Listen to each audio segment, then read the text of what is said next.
spostatissima quella di Manuel Frigo, 1:02.62, ha virato 2 secondi più veloce a metà gara rispetto a Giulio Boscaro che ha vinto la batteria precedente.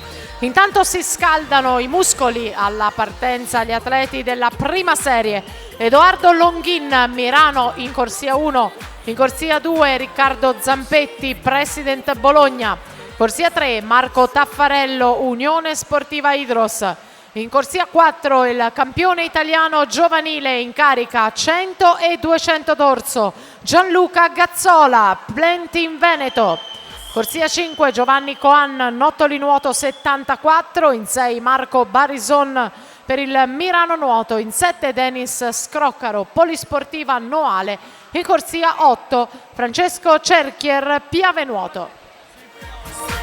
Chiedo scusa, Francesco Cerchier, Piave Nuoto. E tanto Manuel Frigo 2:06.68 per vincere la sua batteria.